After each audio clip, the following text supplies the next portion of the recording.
All right. Well, I will get started. Hello and welcome. Salam alaikum. Welcome. Shalom lekulam. My name is Deena Aranoff, and I'm the director of the Center for Jewish Studies here at the Graduate Theological Union. And we're very excited to be hosting this conversation. We hope that it will be the first of many, and to be hosting this along with, in fact, under the leadership of Dr. Kamal Abu-Shamsieh, who is the director of our Interreligious Chaplaincy program. Welcome to this program today, titled Spiritual Care in Israel, Challenges and Opportunities to Caring for Diverse Ethnic and Religious Communities. I will turn shortly to Kamal, who will introduce our speakers. We're hoping to have time for a very rich conversation. I also would like to extend my heartfelt thanks to Matthew Hartman, who has provided all of the important administrative support to enable this international conversation to take place. So thank you, Matthew. Without further ado, I will pass the mic over to Dr. Abu-Shamsieh to set us up for our conversation. Thank you so much, Dr. Aranoff, and good morning, good evening to our speakers in Israel. Good morning to everyone here. It is really exciting to have this panel and this program. It's actually the first program organized by the Interreligious Chaplaincy program, and I'm grateful to have that in partnership with the Center for Jewish Studies. To begin with, I'd like to thank reiterate our appreciation to the Hellman Family Foundation and to the Toby Family Foundation for their support of the Interreligious Chaplaincy program. The program started in 2020. Basically, we gave birth to this program during COVID. Our students coming from different backgrounds, different faith backgrounds and communities. And as part of the requirement, we have 8 courses, 7 of them are academic that are taught at the GTU, and the 8th is a clinical rotation that can be done at any hospital that is ACP affiliated, which is the Association for Clinical Pastoral Education. And Mike Schultz is a dear friend. He is from Israel, from Haifa, received his training as part of the Association for Clinical Pastoral Education. In fact, a few years ago, I worked with Mike on producing a booklet, and this booklet is called Munajat. Munajat, that means it is soul talk. Can be done. It's one of those that you can do with the divine on your own time. So it is a compilation of religious texts along with spiritual texts, with hymns and poetry that was produced to benefit the patient population in Israel, who are very diverse. Some Palestinian Arabs, Druze, practicing secular. So we bring about this. So today's program is literally our approach at the GTU to the demands of international presence. Some of our students come from outside of the US, and they asked to do the rotation outside of the US. In fact, one of my students asked me if she can do the rotation at Rambam Hospital in Haifa, which I said, of course, we will recognize that program and the certificate. So today's program is shedding the light on spiritual care at Rambam in terms of service and how they are providing for the needs of the diverse population. I would like to invite you for another program in April, and here is just save the date. On April 27, we will have a showcase or a spotlight on the chaplaincy in Malaysia, which we just completed a 1 unit of training over there. So with this, I would like to welcome the participants. We have the panelists, Khitam, Keis, and we'll start with Nabila, Awad, and Mike Schultz will be basically the three panelists for us.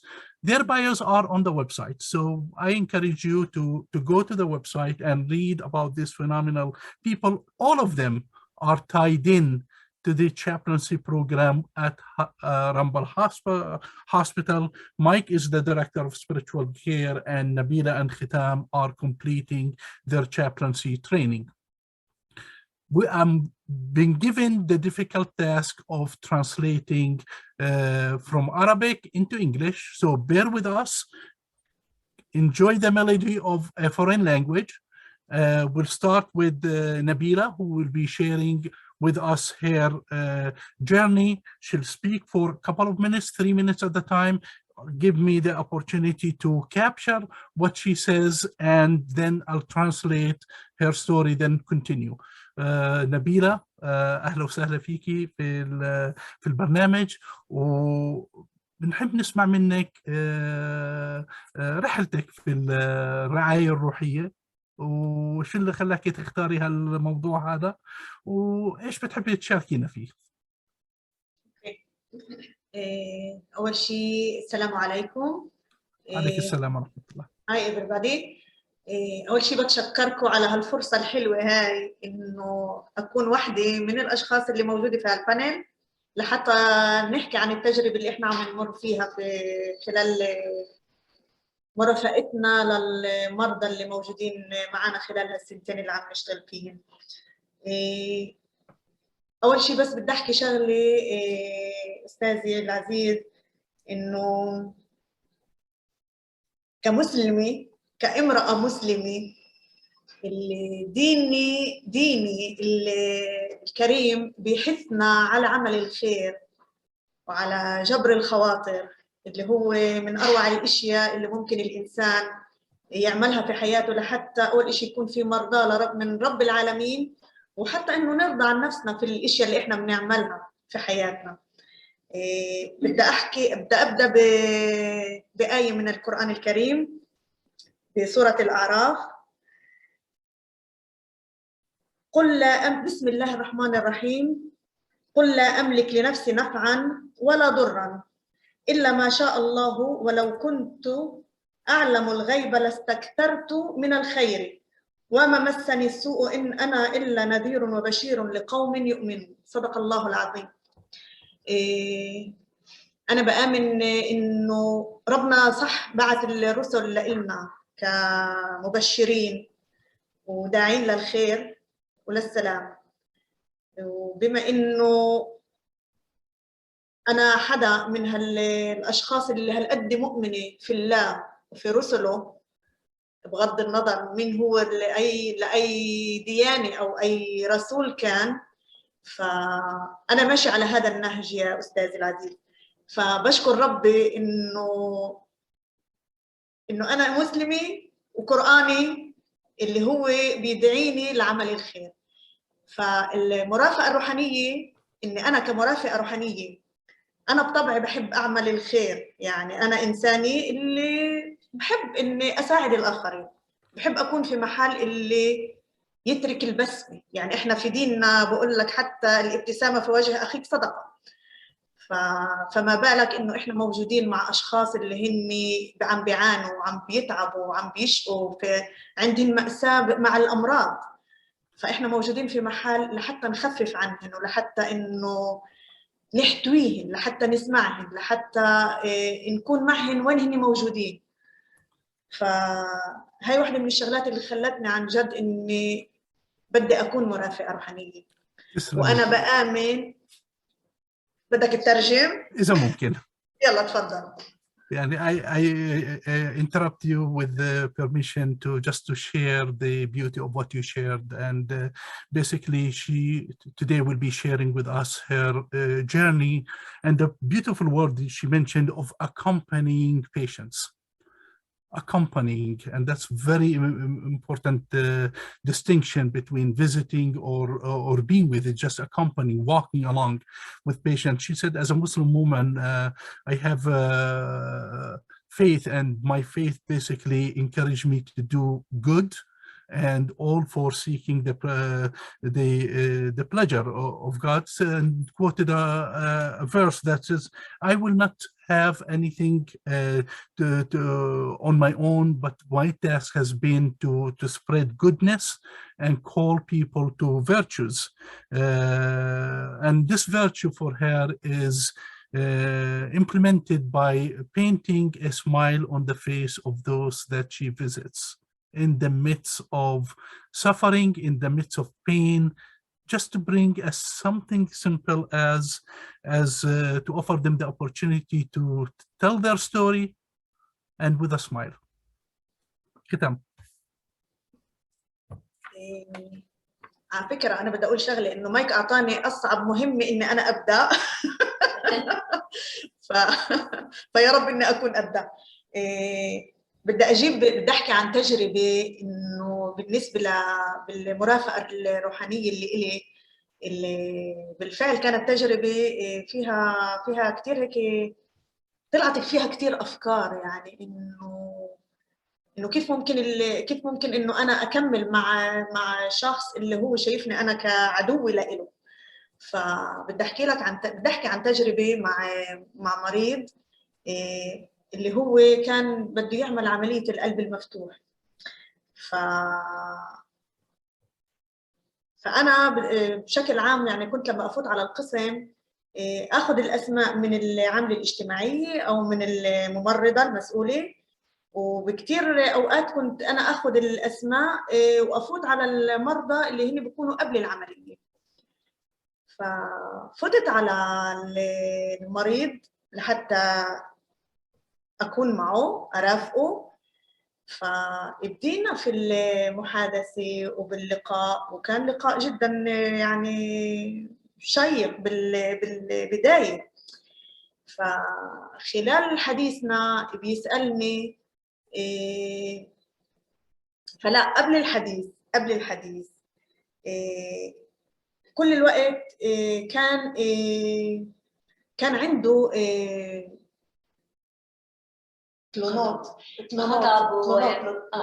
شكاوي. كان عنده كل الوقت شكاوي وغضب من العرب اللي كانوا موجودين معه في الغرفة، اللي لما كان وقتها قسم تاني، يعني كان بقسم تاني وكان في مرضى عرب اللي هن موجودين معه في الغرفة. فالغضب اللي كان متملكه مش طبيعي يعني على العرب، فوصفهم انه هن برابرة ما بيفهموا، يعني كان في كتير ألفاظ اللي هالقد سيئة بالشخص العربي. أنا كمرافقة روحانية فطبعاً إنه أنا معاه وين هو موجود، فأنا لا أبدت غضب ولا كان في عندي أي اعتراض على الكلام اللي حكاه بالمرة. أنا بس موجودة وين هو موجود، عم بصغيله، عم بسمعه وعم بنتحاور. فخلال الحديث بعد ما حكى كتير، فبيسألني بقول لي عندك أولاد؟ قلت له أي نعم عندي 3 أولاد. فبقول لي طبعا هم بعد يعني عملوا جيش، يعني قدموا الخدمة في الجيش. فقلت له أنا لا. فاطلع علي بنظرة غريبة، يعني إنه شو لا، ليه لا؟ بقول لي كيف يعني لا؟ وغضب. قلت له لأنه أنا مسلمة عربية. فبهاي اللحظة أزيان خلينا نوقف لهون. Basically, she is telling us the story of a patient that she visited him, and she mentioned is visiting the enemy. That's basically part of what we're talking about. A patient who was there for an open heart. She will go and take the names from the social worker or the nurse of people prior to surgery. So it's pre-op. She goes and she visits with them. And this patient in particular has a deep anger towards Arabs who were there. Basically, he was in a different session or different ward in the hospital with roommates who are from Arab background, and the words that he used to describe them is completely inappropriate, between barbaric and display a lot of hatred. And along the way, she basically was saying that she, as a provider, she basically withheld all her emotions, and she just gave him the space to speak, until he asked her if she has any children, and she said yes. He asked about their age and if they served in the Israeli army, and she said, of course not.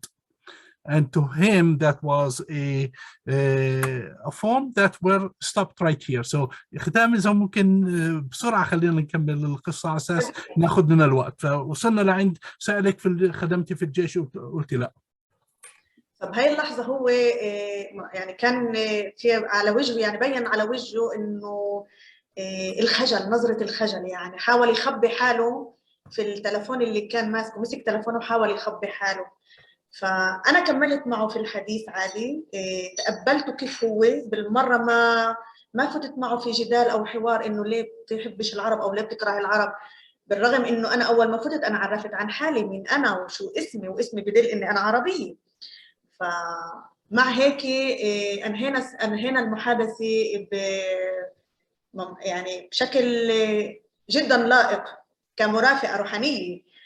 وطلعت من الغرفة، وأنا بريت الغرفة واقفة مع الممرضة، فبتيجي ممرضة بتسألني بتقول لي نبيلة أنت كنت عند موشي مثلا؟ أنا أعطيت اسم مستعار.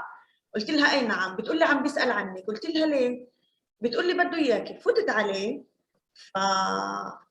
فسألني شغلي، وأنا وقتها عن جد يعني كان الإشي كتير مؤثر لإلي، إنه بهاي اللحظة حسيت إنه بالفعل هنا صار في تغيير عند هالإنسان، إنه شافها العربية اللي هو بالأول كان ماخد فكرة إنه العرب برابرة وهمجيين وكل هاي الشغلات، إنه هاي العربية هيها موجودة كرمالي وقعدت معي وسمعتني واحتوتني وفهمتني.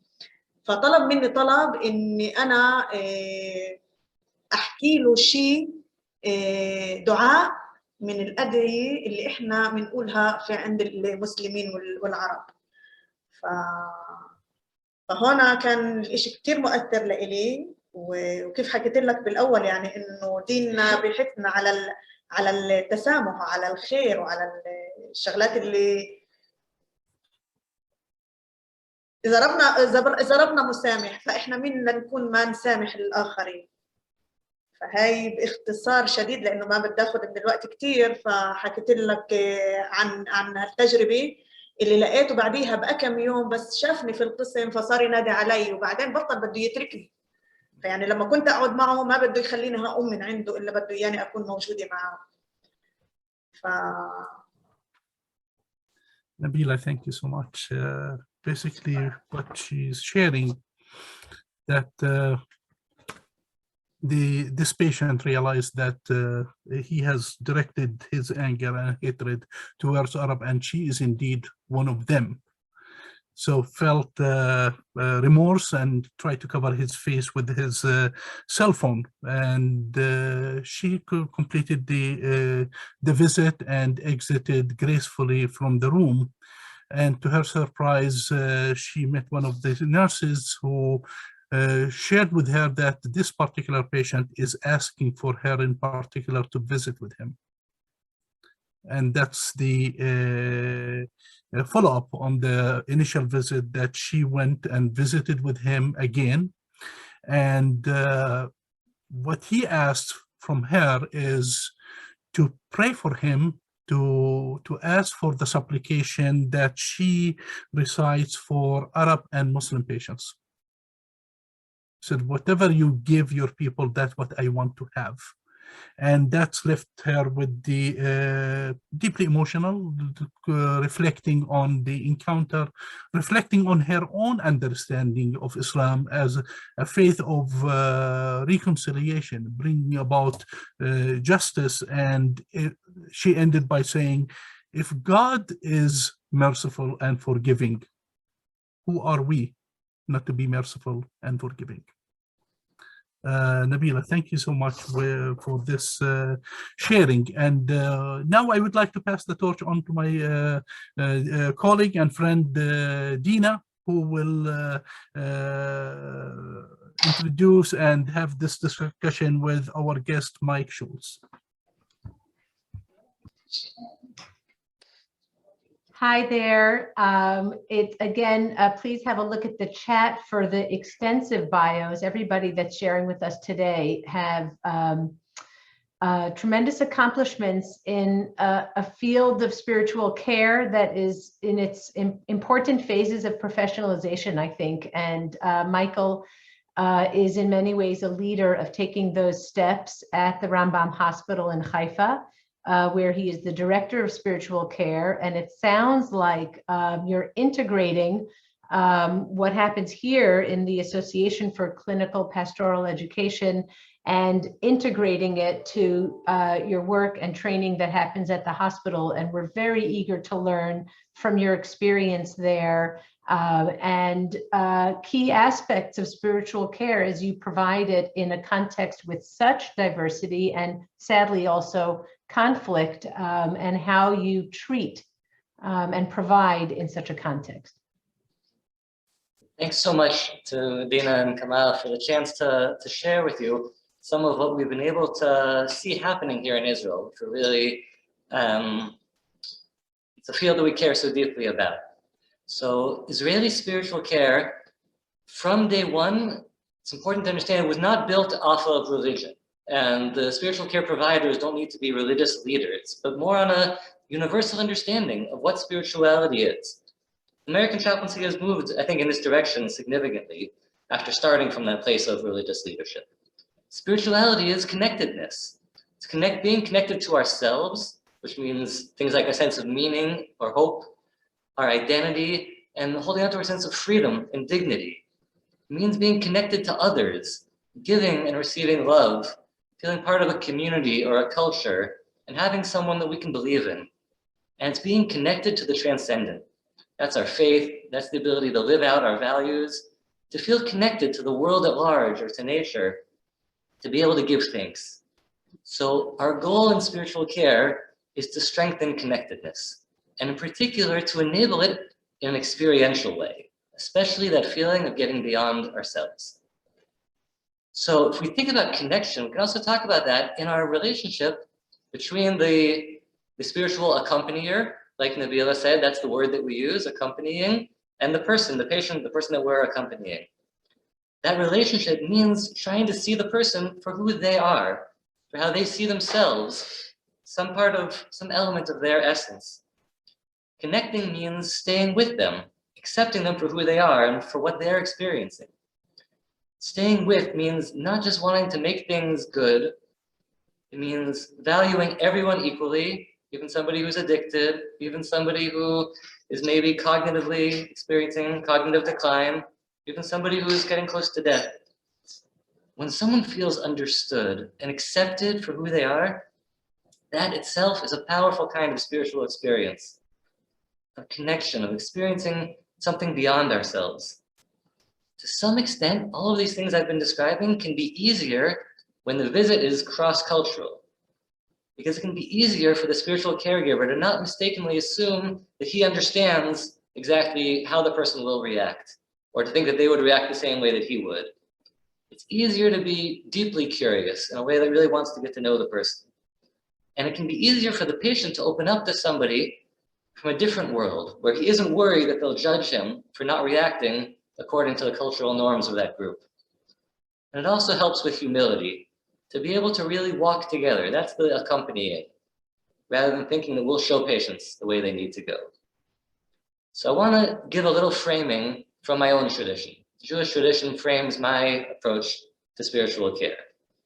In Judaism, we talk about two mitzvot, Ahavat HaBriot and Ahavat Yisrael, the love of all of God's creatures and the love of our fellow Jews, which you could really describe as being like a love of family. Jews to try and treat each other like family. Rav Kook, who was the first Ashkenazi chief rabbi of Israel, he wrote something very interesting.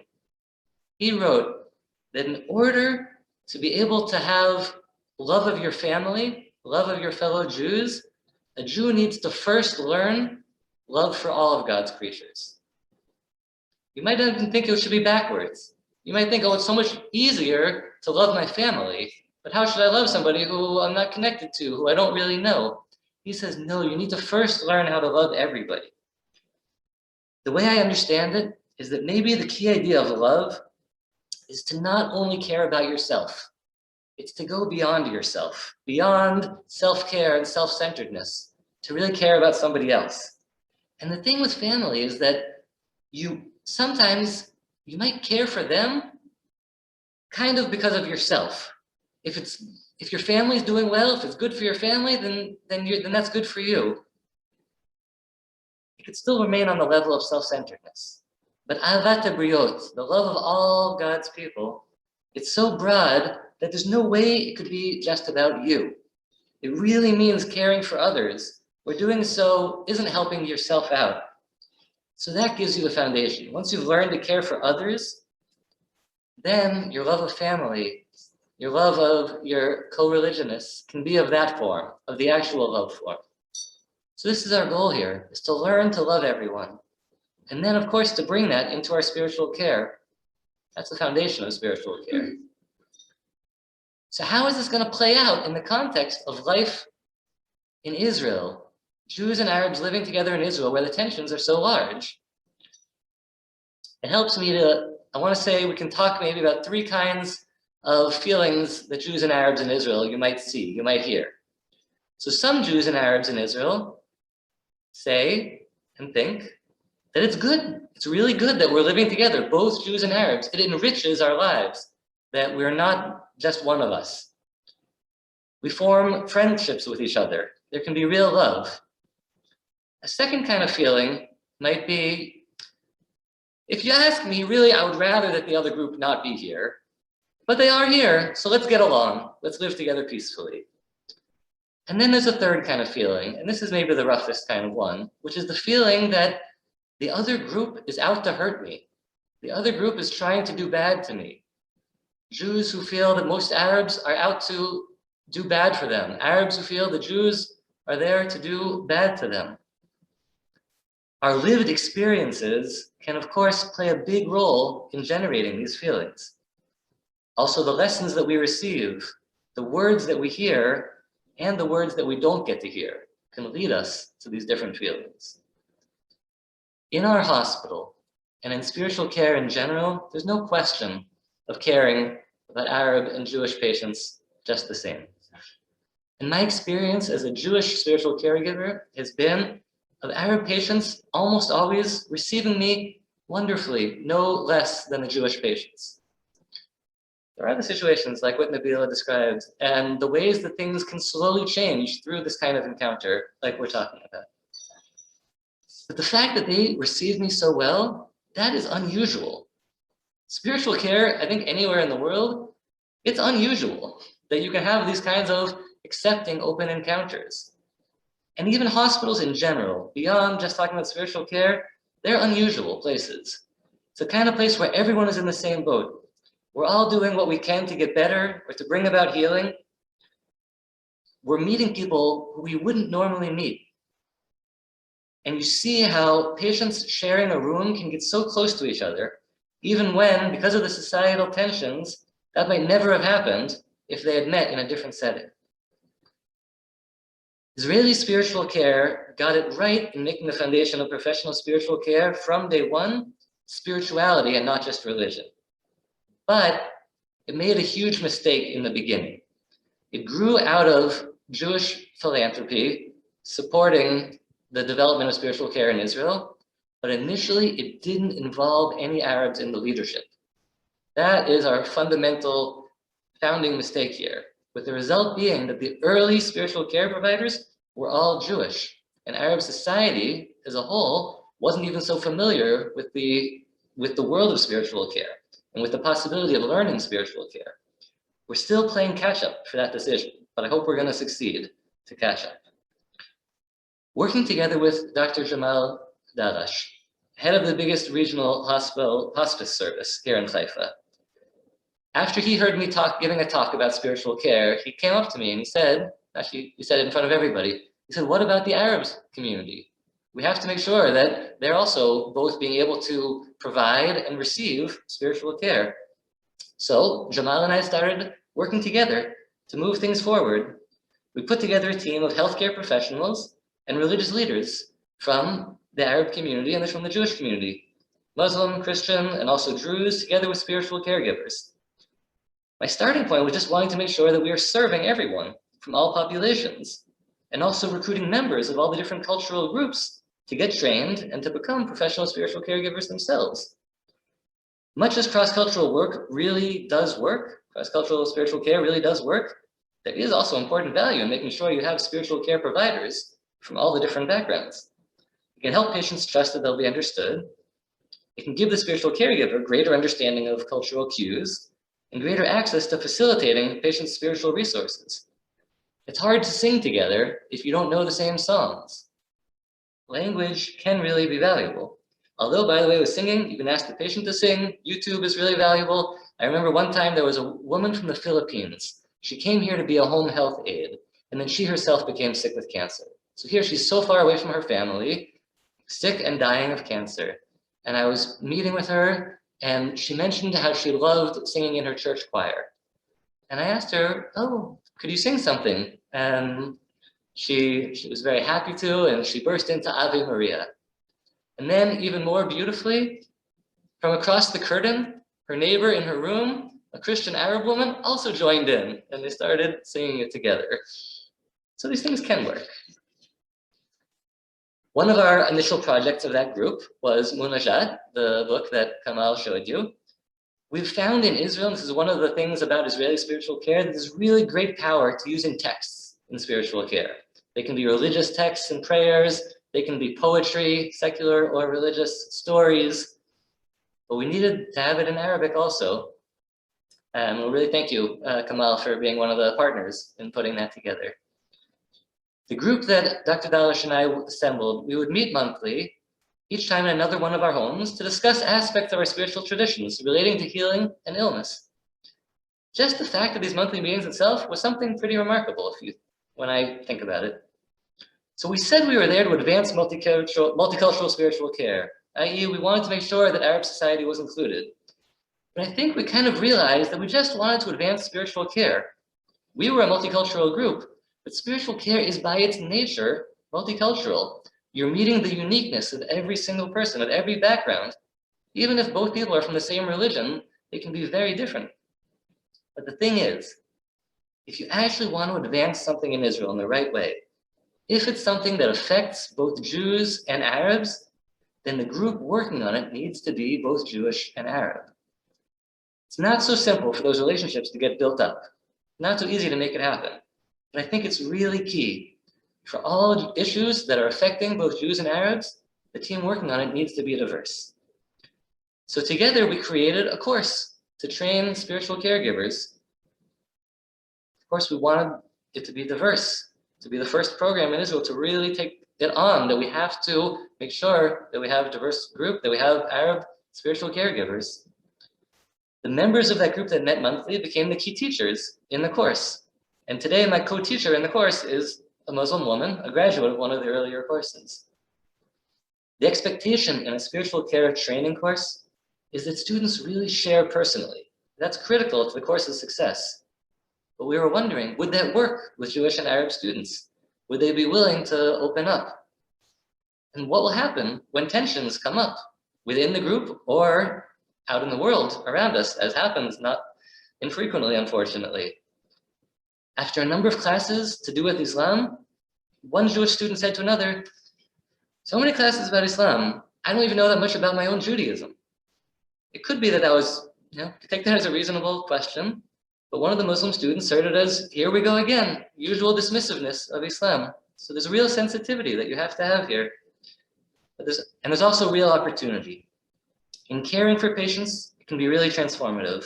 Meeting and caring for people who you might otherwise never meet.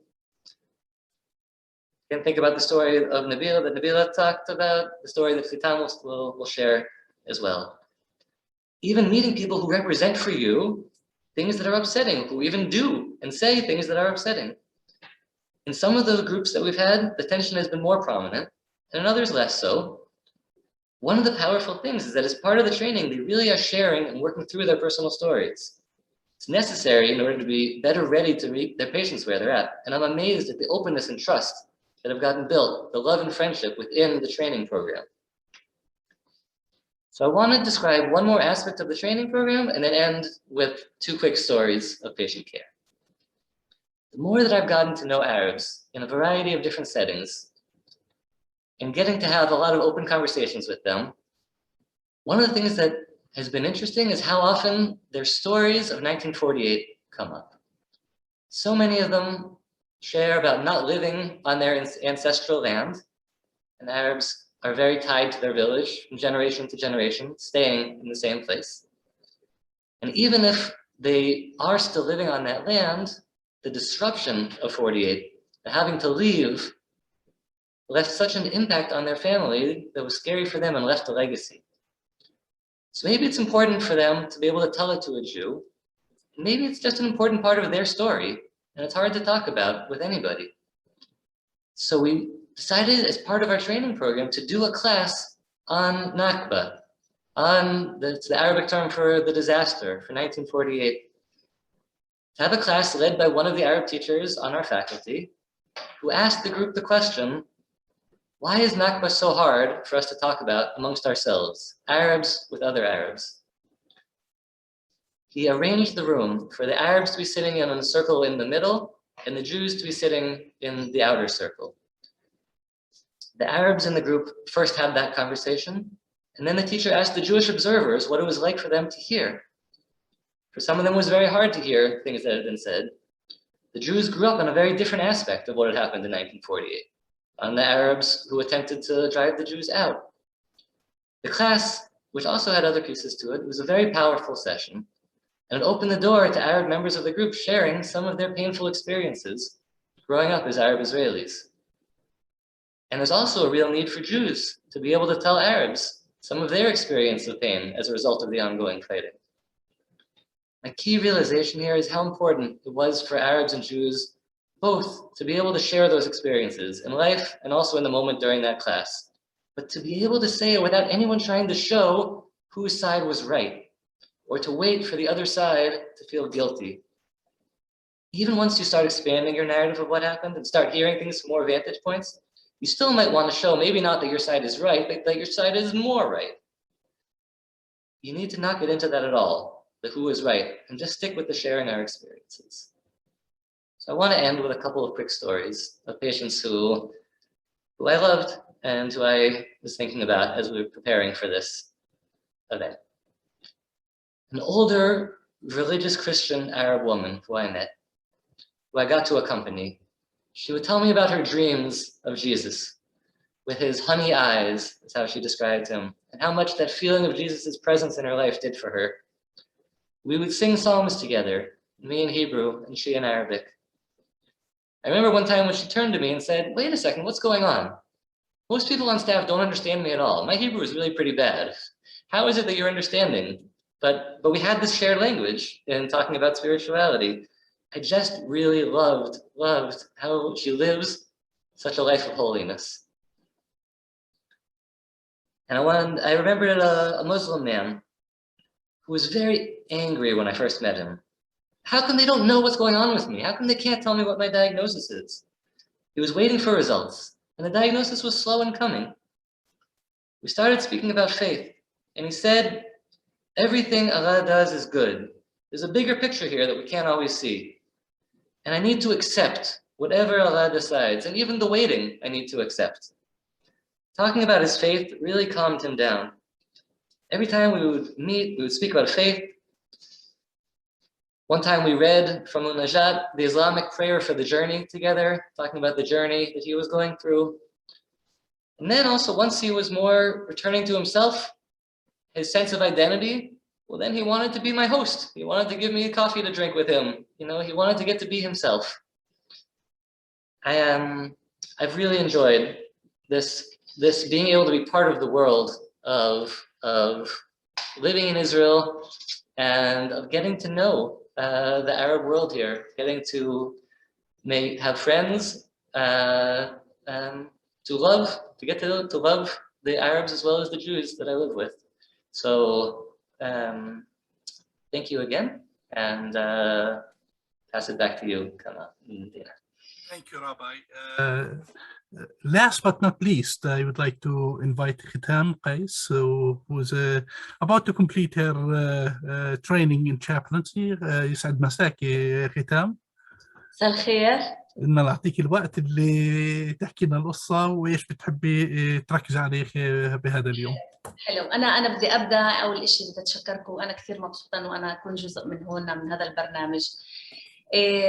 الحقيقة إنه أنا توجهي للمرافقة الروحية كان بسبب إنه أنا كنت أدور على معنى أكبر لحياتي، يعني كنت أفكر إنه لازم أتعلم بالأكاديميا وأعمل دكتوراه وهيك أبحر أكثر في مجال العلم. في الصدفة تعرفت على البرنامج وقلت يمكن هاي رسالة من ربنا إنه لازم أعطي لنفسي فرصة أعمل إشي عن جد له قيمة وله أهمية. وفعلاً بديت. التجربة الأولى لإلي في القسم كانت في قسم السرطان.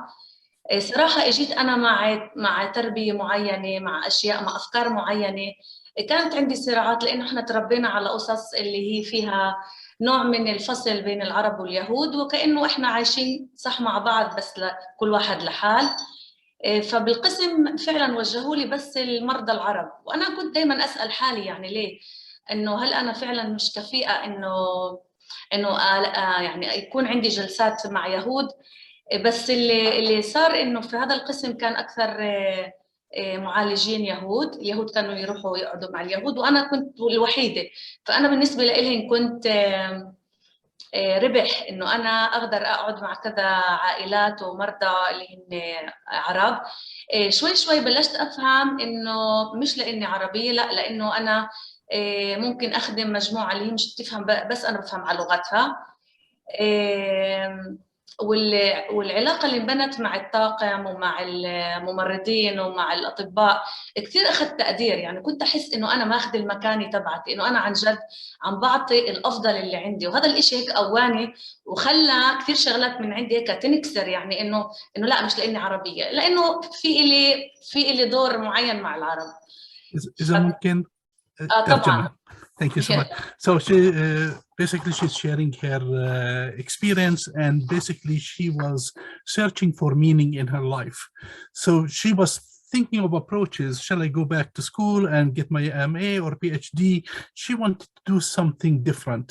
So she explored this field of chaplaincy, and her first experience was she was stationed in a cancer care unit in an oncology department.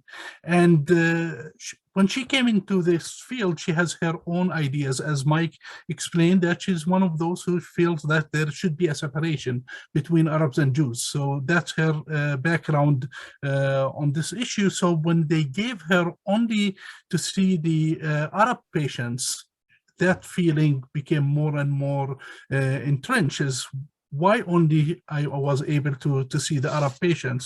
Well, later on, she discovered that the cancer care was overloaded with Jewish chaplains, and the Arab patients in the oncology department were the only one who were not receiving any care at all.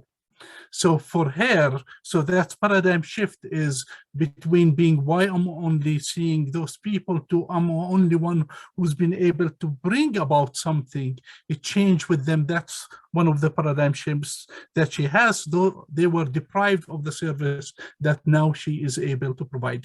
Khitam, تفضلي.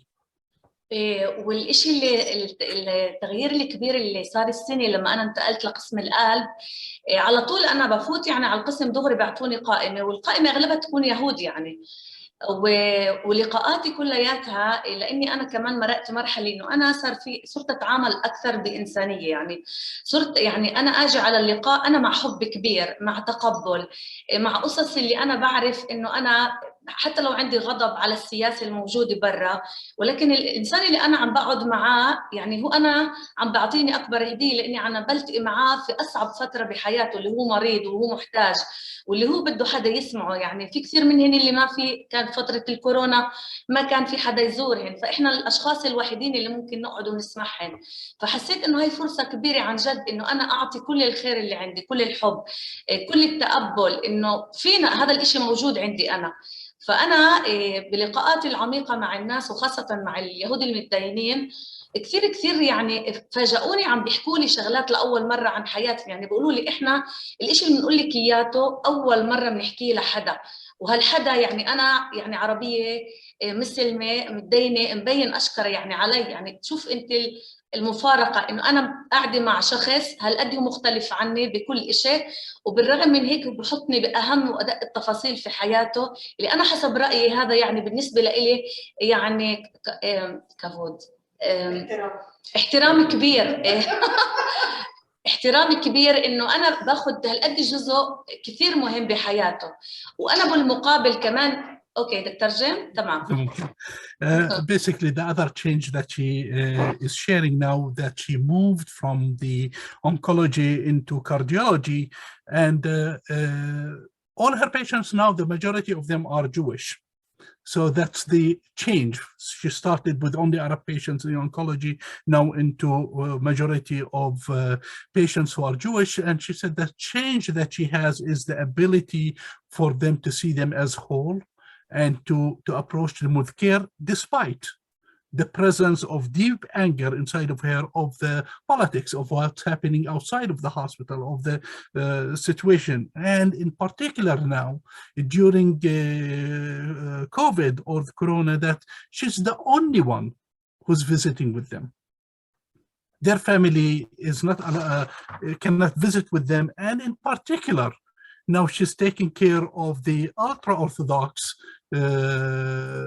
Jews, which is a group of people that is, for her, was complete shutdown, that they were, she was not being able to connect with, and now they're disclosing very intimate information to her that they did not share with her family.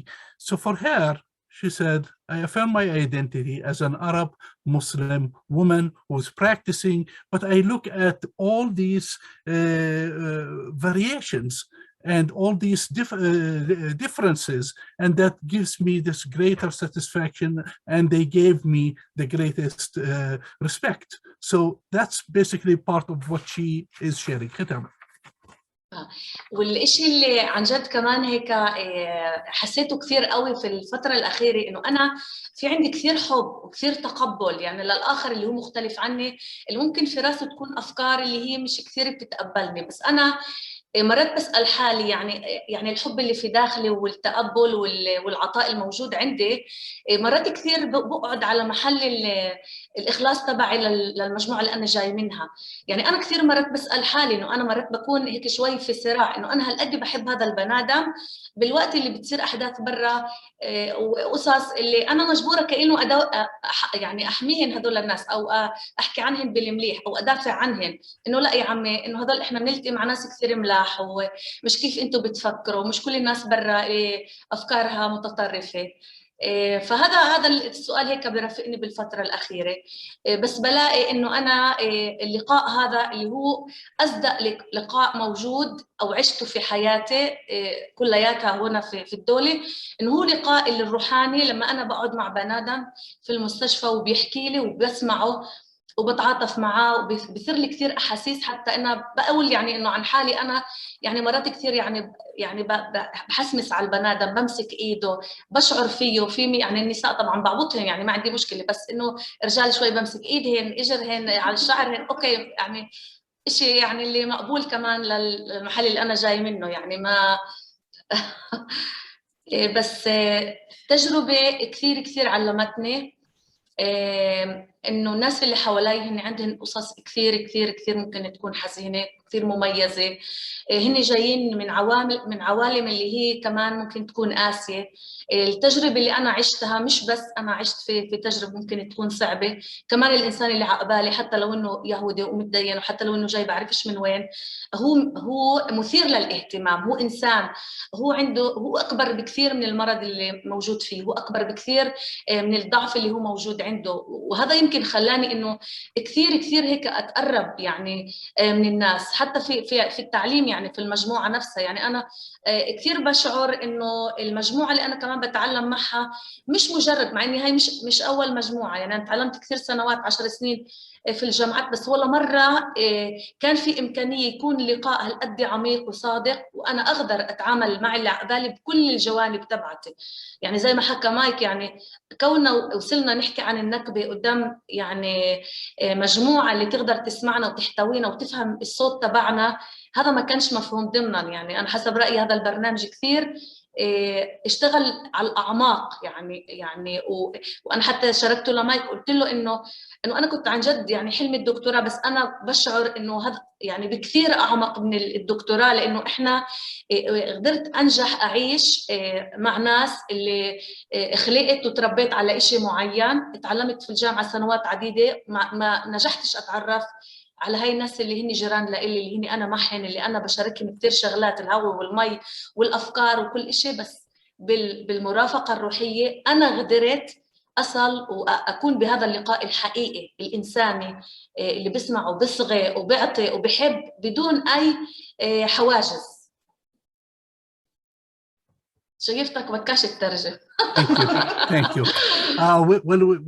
We finish with this section that she said that the transformation for her is the greatest love that she have, the ability to give and to give to others, and all that within the presence of an internal struggle that she has. She feels she's an advocate for the other, advocate for patients in the midst of people that within her family or people that they might have different feelings about what's going on. And she said this spiritual companionship is what makes meaning for her. And the joking we were saying is, I extend the hand, and yeah, I hug women, but I cannot hug a man, but at least I can hold his hand, if possible, in a way that touching that can be appropriate within my context and my faith, and just the reflecting on the experience itself, describing that as very rich. And she's saying, I start to see people the way they are. I have my own world, they have their own. We're both defined by experiences that we lived. And the thing is here that it makes it exciting to hear the story of the other. So the feeling of the excitement to hear the story of the other. She said, I have been with other people and been into universities. I never had that opportunity to connect with people at that level. Today, when we meet as chaplains or we meet as spiritual care chaplains, is we discuss topics that what Mike mentioned, is topics about the Nakba, the catastrophe, that is very deep, heated topics. We will be able to sit down and to listen to one another. For her, that is more satisfying than going to PhD, which hopefully will change that for her. نغير فكرتك عن الدكتوراه وتيجي تدرس عندنا إن شاء الله. So and so for her is now we start to see others and to basically have this discussion heart to heart. And that's to her is the most important part of the encounter. Khitam, thank you so much. تسلمي. بقدر أقول شغلة بسيطة هيك قصة صغيرة ثواني. كان عندي مرافقة لرجل يهودي في الثمانينات عمره، متدين جدا. المحادثة جدا جدا كانت عميقة جدا فوق ما تتصور.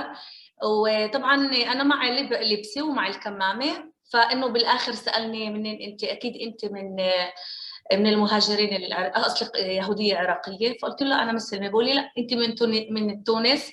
فهو عمليا قد ما المحادثه كانت كثير كثير كثير مليحه لإله، كان عنده صعوبه شوي يتقبل انه انا ممكن اكون هالقد عربيه مرافقه مليحه لإله. فانا ضحكت معه، ما حبيت هيك، ما حبيت اجاوبه، بالعكس انا رحت مع شيء انه هو مسؤول عن الاشياء تبعته، بس انا متاكده بعد ما انا اروح راح هو يراجع حاله، راح يقول اوكي انا التقيت اليوم بوحده اللي هي ممكن تكون مسلمه عربيه، وممكن تكون مرافقه مليحه لإله، مصغيه كثير لإلي، بس بينه وبين نفسه يمكن بقول هاي الجمله يمكن، بس بينه وبين الاخرين اللي زيه او اللي حاملين افكار شوي سلبيه ممكن ما يشارك هاي المعلومه. فانا حقيقة كثير انبسطت لأني قدرت على القليلة أأثر في نفسه لهذا البني آدم. كثير كنت مبسوطة إنه أنا قدرت أكون معاه بالوقت اللي هو كمان شوي ظروفه إنه هو ملوش حدا، يعني كمان يعني هو بحاجة لأنه حدا يسمعه ويسمع قصة حياته اللي هي هالقد طويلة. فبالعكس أنا كثير فخورة بحالي، كثير فخورة بالأشياء اللي بعملها، وكثير مبسوطة وراح أكمل أعمل الأشياء بحبة كبيرة. Thank you so much. Khitam ended by reflecting on her encounter with a patient who is in his 80s, and basically she was, imagine wearing the PPEs and with a mask and a face shield and all that, and basically he said, oh, you must be an Iraqi Jew, or you must be a Jew from North Africa, and he did not, or found it difficult for him to accept that, no, she's an Arab. She's from the other, and basically start to rethink of this entire situation completely. She said, maybe he will not be defending me in front of his friends, but at least I'll be able to impact some change about his own life, and that what gives her the greatest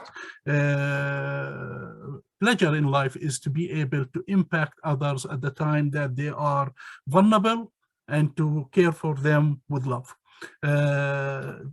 Thank you for all the panelists who shared with us their stories, and it is a time that I would like to also thank my colleague Deena.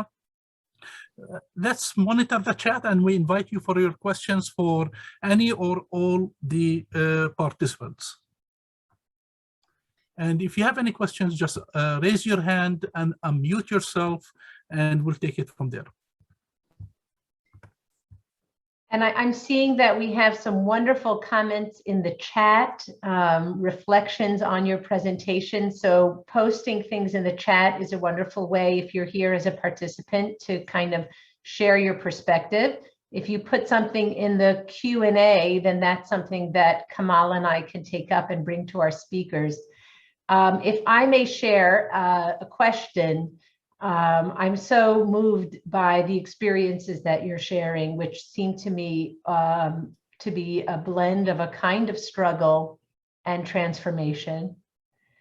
And I'm struck by, Mike, your mention of the hospital as a unique environment. And I wondered whether any of you, if any one of you wish to take up this question of, is there anything that happens in the hospital, and it's the scale, the interpersonal scale, the one-to-one, or in your training program, the intimate group of trainees, is there anything that can be taken? What would you take from that experience that you imagine could inform the relationships outside of the unique environment of the hospital?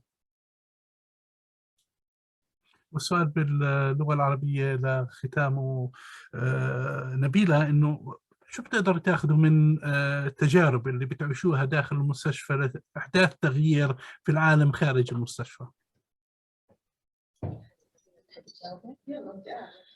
أوكي، أنا بالنسبة لي التجربة إنه الحياة في إسرائيل أو التعامل مع المرضى في المستشفيات، أكيد في كل محل في مجموعات اللي هي مختلفة من ثقافات مختلفة. أنا حسب رأيي يمكن يكون إحنا نكون موديل مصغر لشو بيصير بالعالم، لأنه إحنا طبيعة المرافقة تبعتنا إنه إحنا بنفوت على الغرفة أو بنفوت على القسم، ما في عنا فرق عن جد ما جمعناش فرق، احنا الترتيب حسب سلم الاولويه للشخص قد ايه عنده حاجه، مش اذا هو عربي او يهودي او الى اخره، بالعكس التقسيم بيكون حسب الحاجه.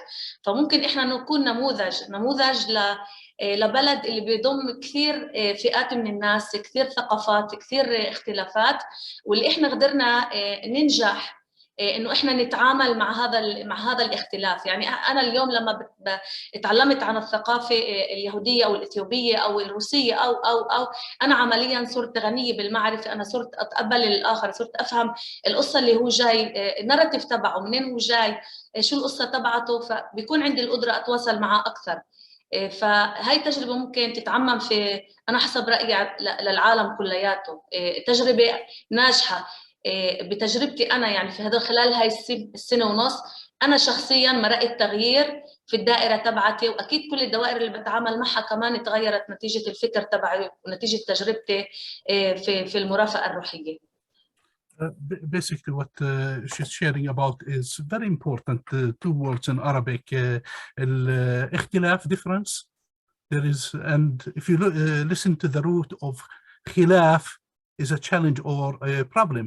So she said we're focusing on the differences at this point. Is when we go to see people where these differences, they are making no differences, and that's, I like to remind our people who join with us, those are the words of the late daughter of Martin Luther King Jr., Yolanda King, who said, let's talk about differences. Let's talk about differences until differences make no differences. So when we look at this difference around, she said, I meet people according to their needs, not based on their own differences. And when we meet them, we show interest in the other. So here is another concept for us in chaplaincy: is tolerance good enough? So in this case, no, it's not. It is literally appreciation of the other and showing interest in the others and in the well-being of the others, and that is a prelude to loving oneself. So it is both that are both spiritual and religious concepts as well. Mike, would like to share anything?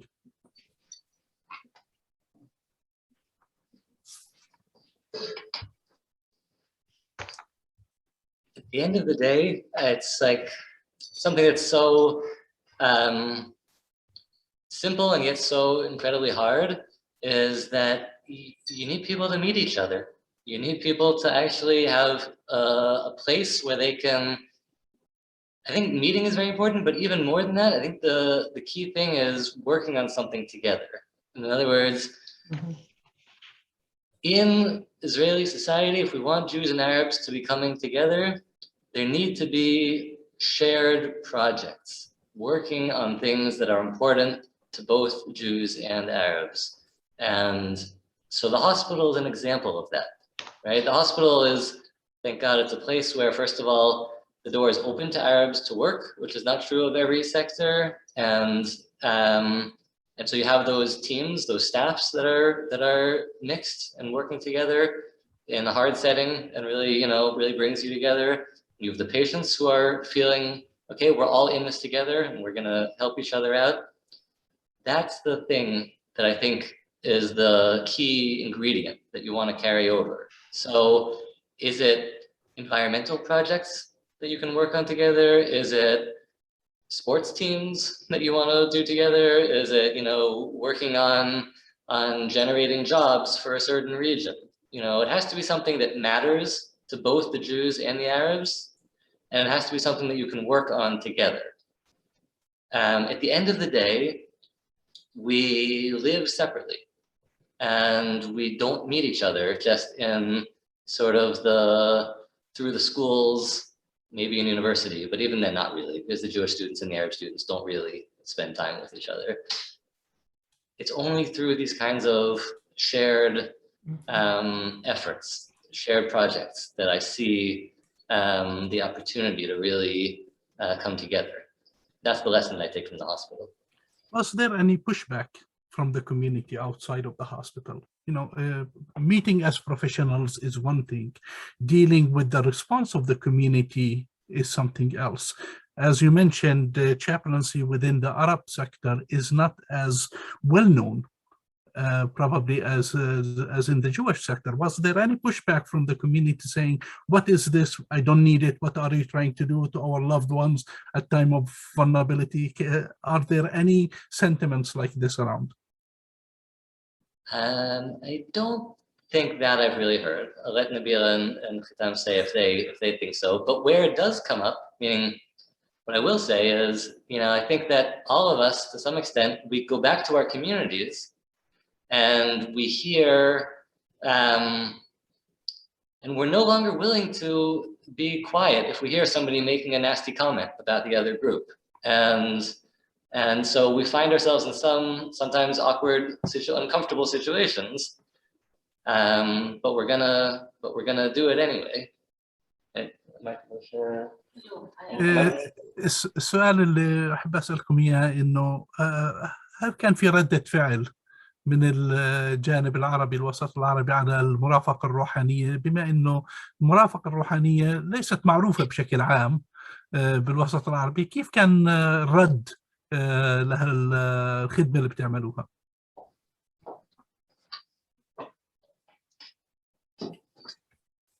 بالنسبة للوسط العربي، وعلى فكرة هو يعني حتى في الوسط اليهودي كمان إنه العمل كمرافقين روحانيين في المستشفيات فشيء جديد كمان، يعني ما هو معروف، أو إنه يعني في كتير أشخاص لحد اليوم يعني أول مرة بيسمعوا إنه في مجال عن الشكل اللي إحنا ممكن نعمل فيه. فبالذات في الوسط العربي بالعكس، يعني إحنا عم نلاحظ إنه إحنا كمرافقات روحانيات عرب اللي عم نكون موجودين في المستشفى مع المرضى العرب عم بيكون فيها التقبل اللي التقبل مش طبيعي، يعني إنه وعم بيكون كيف حكت ختام إنه لما بنقعد مع المرضى وبيحكوا لنا قصص، ويعني قصص هالقد شخصية، قصص هالقد اللي هن بيكونوا كابتينا سنين وسنين وسنين، وعم بتكون عندهم الفرصة الوحيدة إنهم يحكوا فيها معانا. ويمكن إحنا كعرب موجودين مع عرب فعم بيشعروا في إنه هنا في إنه في من اللي يسمعني، في من اللي يفهمني، يعني إن كان في اللغة وإن كان في المشاعر. فالإشي بالعكس كتير كتير يعني في تقبل في الوسط العربي، ويعني حتى في كتير اللي صاروا يسألوا عن الموضوع ولحتى هن يتقدموا إنه بهذا المجال كمان، مش بس إنه كمرضى أو كعائلات، لأنه إحنا كمان بنرافق العائلات ما بنرافق بس المرضى. فالإشي كتير عم بيأثر فيهن إيجابيا. Basically, what she was sharing is it is something new in both the Arab and the Jewish sector having spiritual services, and to many it's the first time they ever have the encounter with a spiritual care provider.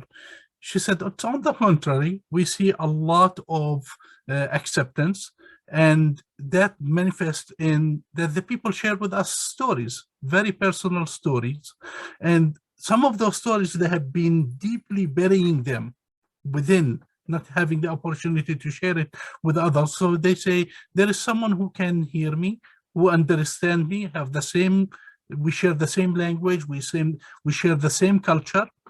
And now, not only that, they're accepting, since they are providing the care to patients and their families, they're inquiring about how can I do it myself? How can I be part of the team? So that is something is different. أحكي شغلي أنا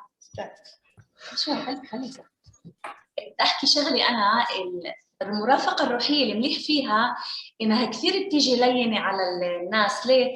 لأنه عندهم فكرة مسبقة عن المعالج النفسي إنه أكيد معناته في عندي إشي نفسي صعب وبدي أفوت للأعماق وكل هاي الشغلات، والعامل الاجتماعي أكيد في عندي مشاكل وكل هاي الأمور، فهن بدهنش يكونوا بهاي الوضعية إنه هن كثير مكشوفين على العالم النفسي أو على العالم الاجتماعي. فبتيجي المرافقة الروحية بتكون كثير لينة عليهن، وإنه إحنا معاكم وين أنتم موجودين، والموضوع اللي بيشغلكم بكم، وين صعب عليكم، وين نقاط القوه.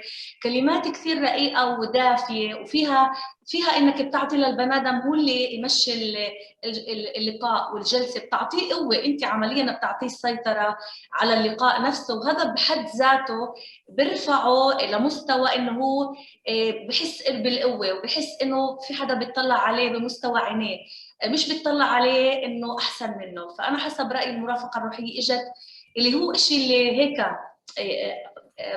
بيعمل نوع من الاحتضان، نوع من هيك بيلمس كل الجوانب حسب رايي. على فكره بس بدي اقول شغله قبل ما تترجم عشان تترجم بالمره. اللي لاحظته انه عندنا في المجتمع العربي بالنسبه للمرافقه الروحيه معاهن، وبالذات الاسلام، يعني بما انه هالقد الاسلام بيكونوا مؤمنين في الله وهالقد روحانيين، فالإشي عم بيكون هالقد كيف بدي اقولها بالعربي، انه خبرين له بيكونوا كثير متواصلين معه. الروحانيات اللي موجوده عند الشخص العربي اللي بنقعد معاه عم بتكون مختلفه تماما عن شخص ثاني يعني. فهذا الإشي كثير عم بيأثر على المرافقه اللي إلنا. So basically what both of them were saying, but we'll start with Khitam, that the spiritual accompaniment or accompanying of people, it's very soft. She used the term soft on the heart, soft on the people. And she compares that to, unfortunately, mental health is still a taboo and stigma. In that context, no one wants to say I have a mental problem that I'm dealing with a therapist. No one wants to say I'm with the social worker. That means I have another problem that I need someone to take care of it. People are exposed when they are with the spiritual care. She said, but that exposure is you reciprocate by giving them the power. You empower the people to tell their own story. It is patient-centered. That means you meet people where they are. And that's, to them, is something that is completely different from any other service. And the other comment that I received is, people are spiritual people. So we speak the language that they speak, and there is a natural chemistry when you deal with something like that.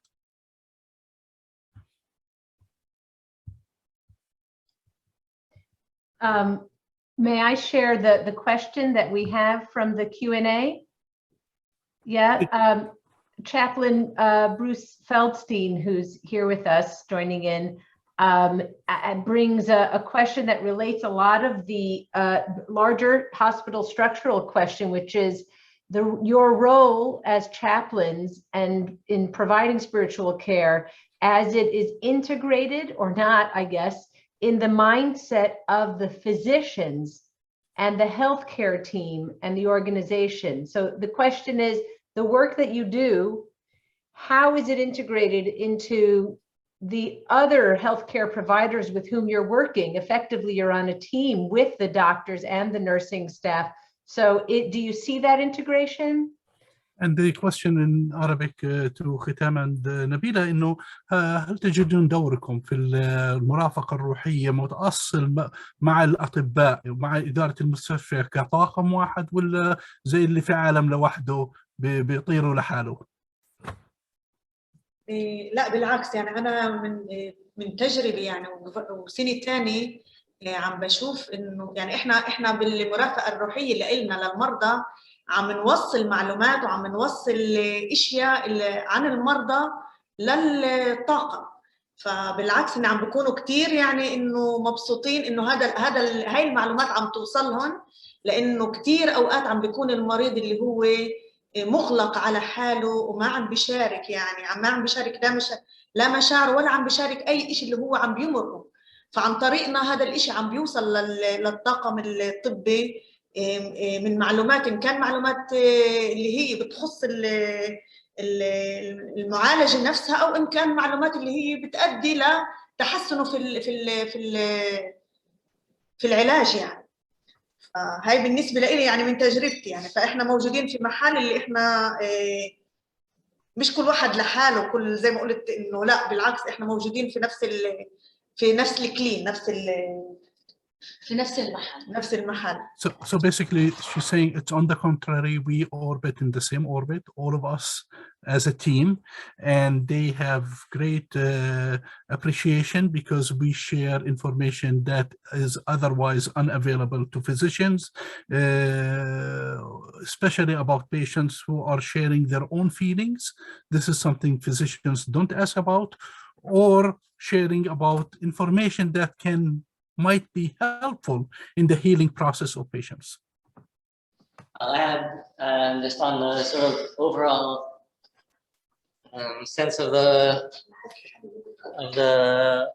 picture in the hospital, because I know what you're asking, Bruce, is a relevant question to a lot of hospitals.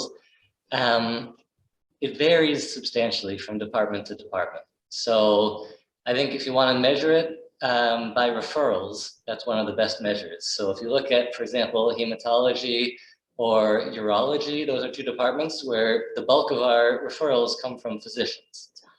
Overall, around the hospital, our most natural partner is nursing. We have very, very strong relationships with the head nurses in all the different departments where we are. And in some of the departments, very much so with the physicians. In other departments, it's not strong. مظبوط. أنا كنت في الهيماتولوجيا وكنت أنا شريكي في الجلسات، وكانوا الأطباء بشكل مباشر يسألوا عن مريض معين اللي أنا رفقته، وبالأيام اللي ما كنتش أكون موجودة فيها المسؤولة عن القسم كلياته تقول لهم احكوا مع ختام، خليها تفحص مع المريضة، تقعدوا معها أو تتواصل معها. بهذا القسم فعلا في أقسام من كثير بتكلوا، بس اللي أكثر يعني شاركين هن الممرضات في اليوم، ولما أنا بوصلهم معلومات أنا دوما بعطيهم تلخيص عن الأشياء اللي بتصير، هن بيتفاجئوا وهن حتى نظرتهم عن المريض بتختلف، لأن هن بيصيروا يشوفوه. يعني في واحد منهم مرة كان موسيقار كبير وهن بيتعاملوا معاه مريض يعني مسكين وحالته بالويل، فلما بحكي لها انه موسيقار تعالي اسمعي الغناني تبعته والموسيقى تبعته، فكل هيك كل الطاقم طلع عليه بنظره يعني احترام وتقدير، انه شافوا انه ورا هذا المريض في انسان هالقد ممكن يكون عظيم، فاحنا شوي كمان الطاقم يتغير ويتعامل مع المرضى بطريقه غير، فبتعلق في المحل. Basically, what she's saying is most of the referrals for her comes from hematology. Again, back to the cancer care. And whenever she's not there, the head of the division will be asking about her and reminding the nurses to ask to bring Khitam to share with her. And she shared the story of one patient, very interesting, a musician or composer. And to everybody, he was a patient, but to Khitam, he was a composer with a great story behind him. So she was telling the nurses and the physician to get to know him. So basically, in a way, but what she's saying is illness does not define who the person is. It's get to know the person based on who they are. I think we have a question in the chat, if anyone monitor it, Deena. Yes, so this question, I think in a way it touches on what you've been sharing all along. There's a mode of relating that you activate in relationship to the people that you're accompanying. And it's a way of relating in which the feelings are centered, the curiosity and devotion to the needs of the other person. It's like such a profound ethical orientation. My question earlier was to say, how can we take that sacred way of relating to others and bring it to the environments that seem to be governed by styles of communication that separate rather than connect, to go back to Mike's language at the start. So the question in the chat is, how do you bring this communication style, a culture of communication, to the realms that are organized rhetorically to divide us? And I think Kamal has been offering an Arabic paraphrase just Absolutely. I'll paraphrase basically. اللي ذكرته دينا انه احنا موجودين في بيئه، او انتم موجودين في بيئه اللي تتواصلوا مع المريض بشكل حسب احتياجاتهم. كيف بيقدر الواحد ياخذ هالبرنامج هذا او التوجه هذا لبيئه خارج اللي هي بتعمل على الفصل بين الاشخاص؟ انتم بتقربوا الاشخاص بحسب بالرغم من الاختلافات، والبيئه خارجكم بدها تبعدكم عن بعض. كيف بتقدروا تحققوا هذا؟ أنا بالنسبة لي كل واحد فينا هو عنصر تغيير.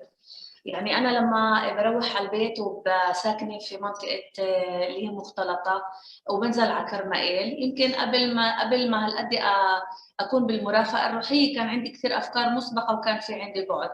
اليوم أنا بفوت على الدكان نفسها وممكن أصادف حدا المجرد يطلع علي وأعطيه ابتسامة ويرجع لي الابتسامة، ومن هون ممكن يكون كمان يدور حديث، لأني أنا عمليا شفت أبعد بكثير من إنه مجرد بني آدم. أنا شفت في داخل هذا البني آدم ممكن يكون واحدة من الأسس اللي أنا رافقتها في المستشفى.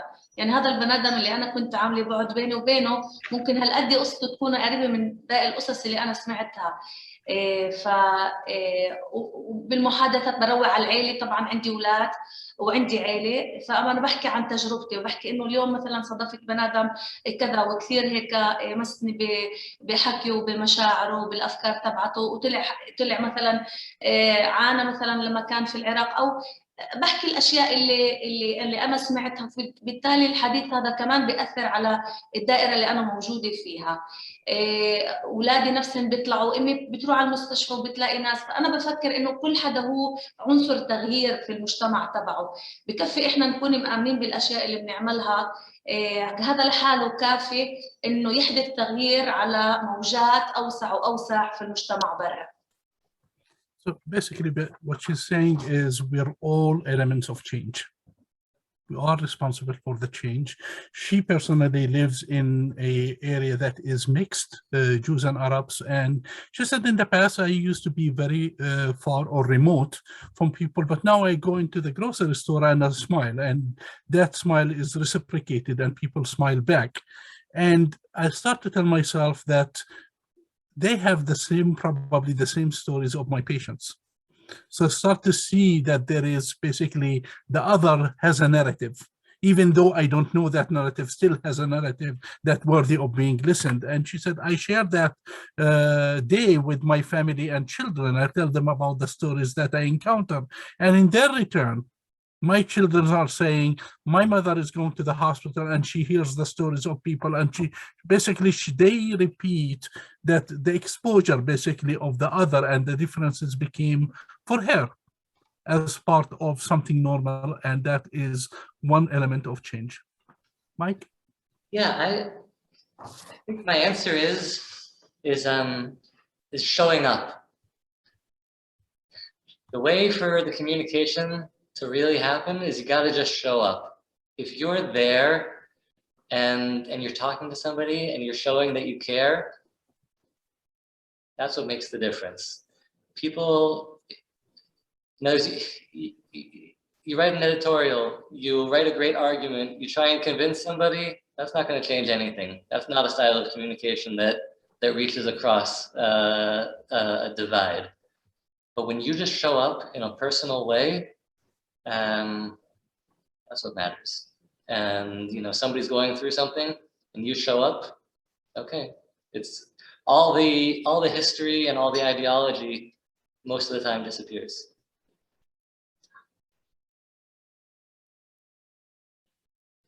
That's very profound. أنا بدي أحكي عن إشي صار تغيير بالعيلة عندي. ما كانش عندهم كثير فكرة عن اليهود المتدينين، وبسبب اشتراكي يعني لقاءاتي، فأولادي قرروا يحضروا مسلسل اللي هو حلقات عن المجتمع هذا. وصرنا كل ما نمشي في الشارع أو نلتقي يقولوا لي يما البطل اللي هاي اسمه ستيشل، فيقولوا لي يما هذا ستيشل، يعني إنه هالقد بدهم يعرفوا عن الآخر. لما أنا جاهزة إني أتعرف على الآخر فهني كمان بدهم يعرفوا هذا الآخر من خلال طبعا تجربتهم هن. فبفكر إنه بحدث تغيير. She's saying the change literally for her is within herself and her family.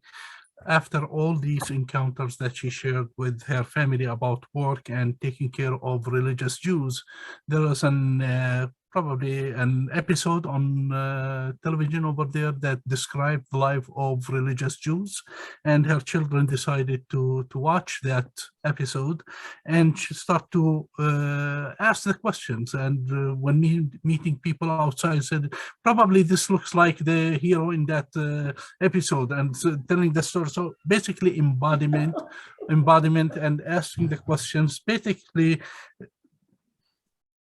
for her sharing her work with her family is impacting their desire to learn and to get to know the people who were unknown to them or probably remote from them on many aspects.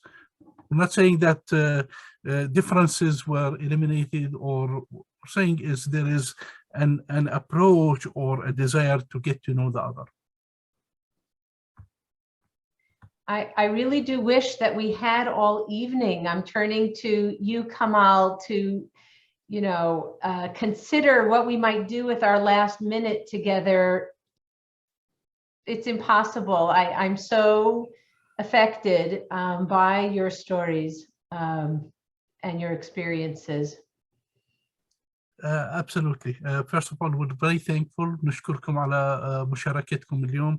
We hope that this will be an opening, that we will learn from you, and we will share with you some of our knowledge of spiritual care and working in a multi-faith community that is rooted in diversity and justice, that we can impact one another. And reminder for the rest that we will be meeting with Malaysian chaplains who will share their story of another context that is diverse on Wednesday, April 27th. We'll send you a link and registration.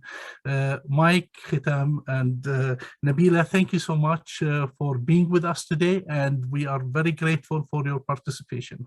Deena, thank you so much. شكرا كثير. شكرا. Thank you. Thank you, everyone who joined us. And again, as Kamal said, may this be the first of many conversations, and may we all be changed and opened up to one another. Have a good day. Thank you. Thank you. Thank you.